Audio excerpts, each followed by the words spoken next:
Every app that you use wants to eat as much of your time as possible. Even the apps that you use for work, the apps that are supposed to help you be more productive, often want to use up as much of your time and attention as they possibly can. But there are ways to fight back and reclaim time for yourself.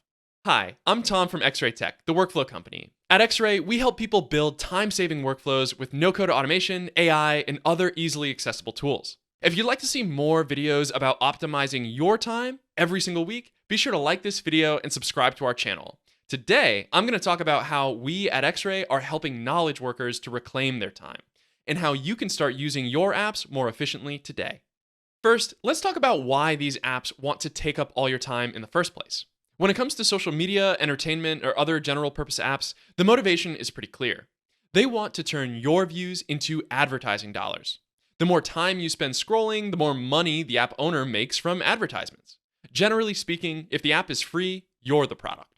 But business apps have a different aim. After all, most of them don't run ads, and they clearly have a different goal in mind. Apps that you use to do your work every day, like CRMs and task management platforms, are focused on user retention. They want to have as many users as possible, month after month, year after year, because that translates to subscription revenue. They might do that by creating a great product that solves an important problem for your industry. They might also create a large recurring user base by making their users reliant on their product. If all of your contacts, all of your clients, all of your sales metrics, all of your inbound and outbound marketing and more are inside of a single CRM like HubSpot, Copper, or Pipedrive, then you're pretty much stuck with that CRM. If updates to the app or changes to your business make it so that it's no longer a great fit, you may feel forced to keep using that software anyway, since making the switch could cost a great deal of time and, of course, effort. Ultimately, though, switching from one ordinary SaaS tool to another will always be possible if at times frustrating. The worst examples of getting stuck with software always come from ERPs, or enterprise resource planning software. These are typically consolidated applications that include features for running nearly every aspect of a business. If you're running a growing business, you may have already considered switching to an ERP to try to boost your efficiency and to start gathering more data about your company. ERPs have some great benefits, but it's not a decision to be made lightly. You'll have to abandon nearly all of the apps that you're using right now and switch to the ERP software instead. While switching away from a CRM or an e-commerce platform might be difficult, switching away from an ERP, which includes lead handling, task management, human resources, purchasing, inventory, and more, will be a significant transformation to the business. And ultimately, the ERP and their six-figure consultants will dictate how you get your work done. And that's to say nothing about the exorbitant cost of the software itself that you'd have to pay for in the first place. So with all of these different applications trying to grab your attention and make you reliant on them, what is the answer? How do you get what you want from the software without becoming dependent on a single tool? How can you create a system that can grow and change as your company evolves over time? One solution that works for many companies is workflow automation with no-code and low-code tools. Workflow automation lets you connect the software you already use to take the best aspects from each without having to spend your time on manually switching from one app to the other. If you've been following this channel for a while, I'm sure you're already familiar with the concept of workflow automation. But for the newcomers, workflow automation automates repetitive tasks in the software that you use every day. When a triggering event occurs in one app, that prompts an action or a series of automated actions in other apps. An automated workflow can be very simple or highly complex. For instance, a simple workflow might run whenever someone signs up for a newsletter on your website. The automation will then add the new subscriber to your contacts directory in Airtable and subscribe them to a newsletter in MailChimp. A more complex automated workflow might perform dozens of different actions at the same time.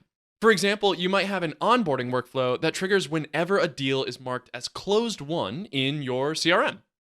The automation will then create a new record in Airtable for the client, a new project in your task management app with some basic onboarding tasks for that project, a new folder in Google Drive to share deliverables, and a Slack channel for your team to communicate together.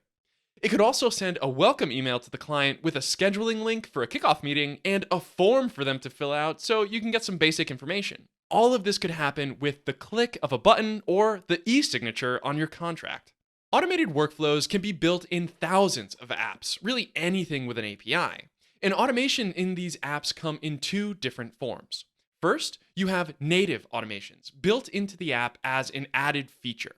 And second, you have automation providers that are focused solely on moving data between any application that you'd like, so long as it has an API. You can find native automations in many popular apps that aren't specifically dedicated to automation. Slack, HubSpot, and MailChimp all feature automation capabilities, for instance, but these automations tend to be somewhat limited in scope and will generally be related to the app's main purpose, like sending a message in Slack or creating and managing campaigns in MailChimp. If you want to exercise total control over your workflow and access complex logic to build sophisticated automations, then you'll need to check out dedicated automation providers like Zapier and Make. These providers have thousands of integrations for web apps you already use every day and can build everything from simple two-step connections to intricate workflows like the onboarding example we discussed earlier. Whichever approach you choose, workflow automation is a great tool for gaining control over your time.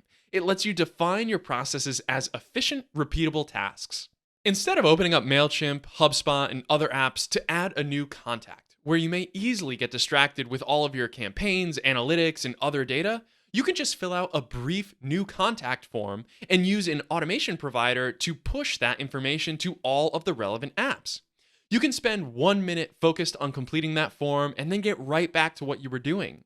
And when you start using new apps, you can use that same form to populate those apps as well with a quick update to the underlying automation. So, how do you start implementing automated workflows at your company? If you're interested in learning how to build automations yourself, there are a ton of resources available. We have several tutorials on this channel for using Make and Zapier and Notion and Airtable and other apps to build workflow automations. But if you don't have the time or inclination to build automated workflows on your own, you could just reach out to us at xray.tech. We help companies to build custom automated workflows to control the way they work and the way they spend their time. You can find a link to our website in the description down below, along with a board where we've compiled several resources for getting started with workflow automation. We built that board in XRay Workflow, an app that we created to help people organize, maintain, and perform workflows. I know it might seem counterproductive to add another app to the mix after everything we've just been talking about, but the goal of XRay Workflow is to let you keep using the apps that you want and to let you use them how you want. On an XRay Workflow board, you can use the pins to save and access any content that you want on the web. You can embed or link your most frequently used pages, save text snippets that you're always copying and pasting, and a lot more.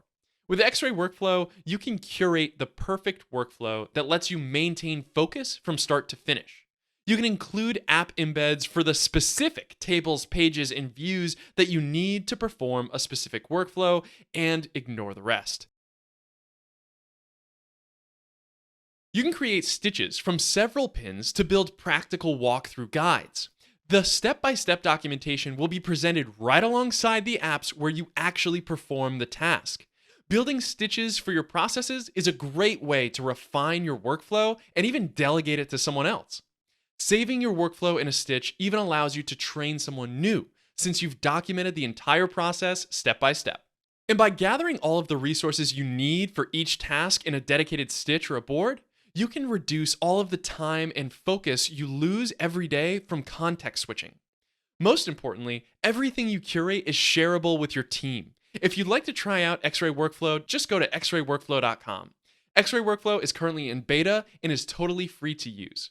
I would also like to note we take privacy and security very seriously. Even though the beta for XRay Workflow is free, you and your data are not the product. We have plans for a premium version of XRay Workflow to do things like version control for your processes across apps, publicly publishing your processes for other people to buy and adopt, and a lot more coming later this year. But the basic features of XRay Workflow will always remain free. Our goal with XRay Workflow is to help teams maintain focus, consistency, and context when performing repeated workflows. We believe this software is key for the workflow designer of the future, someone we predict will be responsible for designing how teams leverage their existing tools, automation, and AI in the future. If you'd like to organize your daily work, give it a shot and let us know what you think.